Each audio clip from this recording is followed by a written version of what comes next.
አልታመምም፣ ምንም አልሆንም። እነሱ ናቸው እንደዚህ እንዲሆን እያደረጉ ያሉ ይላል አስመሳይ። ለዶክተሯ ሸወዳት ታውቂያለሽ። ዶክተሯ እንግዲህ ቪዲዮ ምናምን የምትከታተል ቢሆን ኑሮ አንዳንድ ዶክተሮች ይከታተላሉ። ግን ይሄ ነገር ብታይ ኑሮ አሁን እንደዚህ በል እንደዚህ በል እንደዚህ በል እየተባለ በሰው ነው እየተመራ ያለ። ልንገርሽ ይሄ ነገር በምርመራ እኮ አይገኝም። እንዴት ብሎ ምንም በጸበልና በእምነት ካልሆነ በስተቀር ምንም ሊያደርጉ አይገኝም።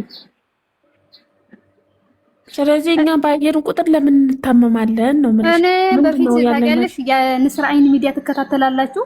በፊት አሁን ላይ ተውኩት እንጂ የንስር አይን ሚዲያ አይተሽ ከሆነ ወንድሙን ለ4 ዓመት ሽባ አድርጎ የወንድሙን ሚስት አስወልዶ ይሄን ሚዲያ አይታችሁ ከሆነ ማለት ነው። ግን ሰውየው ከ4 ዓመት በኋላ ከዛ በንስር አይን ላይ ማለት ነው ስሙ ንስር አይን ሚዲያ ነው የሚለው። ግን ከዛ ከ4 ዓመት በኋላ ግን ነው ወንድሙ እንግዲህ ልክ አሁን ፍሬም እንዳ ሩታ እንዳለ አሁን ልጁ ልዑል የፍሬም ነው ማለት ነው። የአብርሃም እየተጠራ ነው እንበልና ግን እንደዛ ነው። በቃ ልክ እንደዚህ አይነት ገጠመኝ ነው የገጠመውና ለ4 ዓመት ሽባ ሆኖ ከ4 ዓመት በኋላ ግን ነው ንብረቱን አስመለሰ። በዛን ሰዓት ከ4 ዓመት በፊት ማለት ከ100 ሚሊዮን በላይ ብር ነበረውና እነዚህ አሁን ለምሳሌ አብርሃም ምንም አያውቅም አይደለም።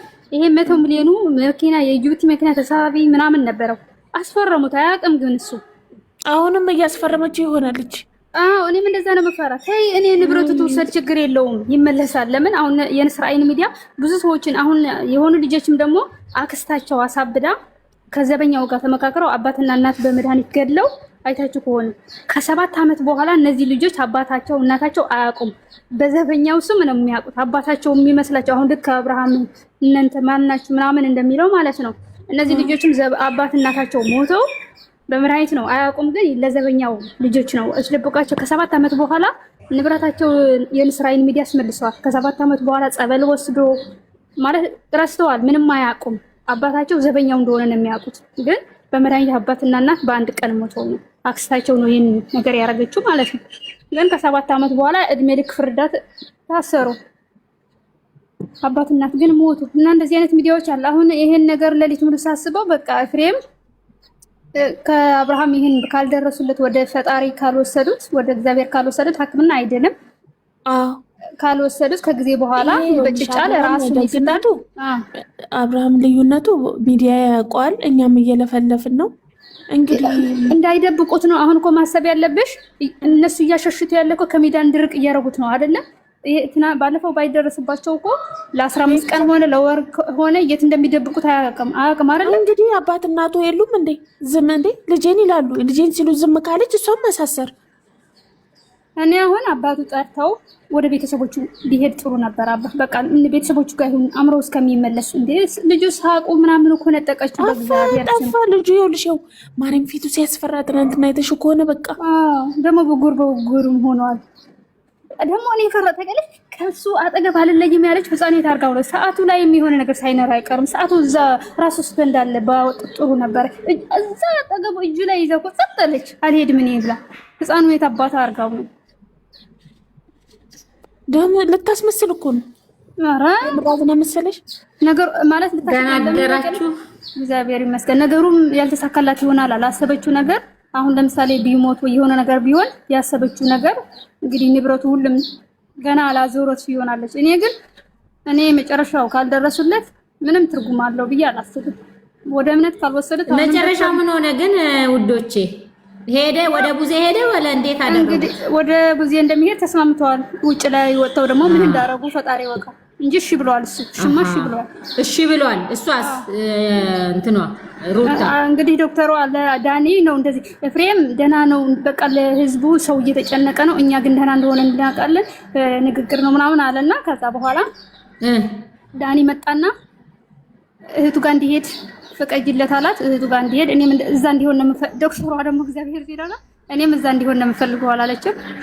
ከዛ እንግዲህ ለሚስቱም ንገሪልን የቀድሞ ዳኒ ደግሞ ደስ የሚልሽ የቀድሞ ባለቤቱም አለች ይሄም አለ ንገሪልን በቃ ሳሚንልን እኛ እህቱ ጋር እንዲሆን ነው የምንፈልገው ለ5 ቀን እንድትመላለስ ብለዋለች ዶክተሯ ደግሞ እንግዲህ 5 ቀን ሆነ በ3 ቀን ይደላል ልጁ ወደ እምነት ከሄደ ምንም 5 ቀን ፈጣሪ በለ ተስማምታለች። በዚህ ተስማምተዋል። እንግዲህ ንገሪልኝ ብሏታል።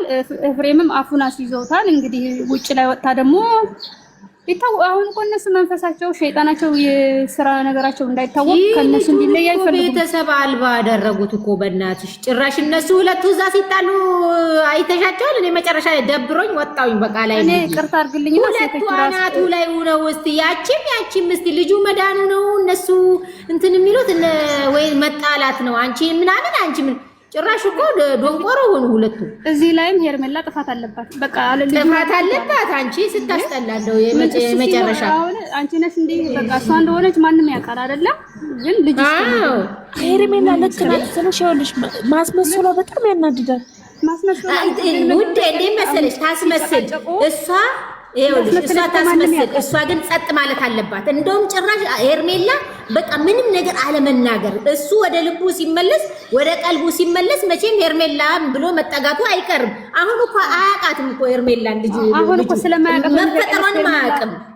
እሷ ልክ ነው እያለች ጤነኛ ነው እያለች አይደል እንዴ? ካደ ይሄ ያናድድም ያናዳል። ማን ጤነኛ ነው የሚለው ማለት ሩታ ጤነኛ ነው የምትለው እኮ ሩታና ኤፍሬም ደህና ነበር። አሁን እናንተ ናችሁ ለዚህ የዳረጋችሁት እያለች እሱን እውነት እሱን አስሮ የሆነ ባዶ ቤት አስቀምጦ ቀጥቅጦ ነፍሱን ማስወጣት ነው እንጂ ኤፍሬም አጠገቡ ካለ አብርሃም መቼም አይድንም። እውነቴን ነው የምላችሁ፣ መቼም አይድንም። መቼም እራሷ መቀጥቀጥ አለባት። ቀላል መቀጥቀጥ ሄርሜላ ልብ ቢኖራት ማለት ነው በጣም ጎበዝ ብትሆን አሁን ጎበዝ ብትሆን ታስወግደዋለች። እሱን ማለት ማሳገት ሁለቱም ማሳገቷለች። መክሰስ ነው በቃ። ምን ሌላ ያላት ነገር እኮ መክሰስ። ለምን መሰለሽ ያቺ እንኳን ህፃን ስላለ መቼስ የህፃኑ ስንል እንተዋት፣ ችግር የለውም። ያኛው ከታገደ ሩታ አትንቀሳቀስም። ያኛው ነው እኮ ሁለት። አሁን እኮ እሱ ስላለ እኮ ነው በሱ ተመርኩዛ ልጅቷ እንትን እያለች ያለችው። አናታቸው ላይ የወጣች እኮ እሱ ስለሚደግፋት ነው። እሱ ታዲያ ቢያሳግቱት ግን ሩታ አትንቀሳቀስም። አንድ እርምጃ አትንቀሳቀስም። ሁሉም እኮ ሸሽተዋታል። አንቺ በፊት ከሷ ጋር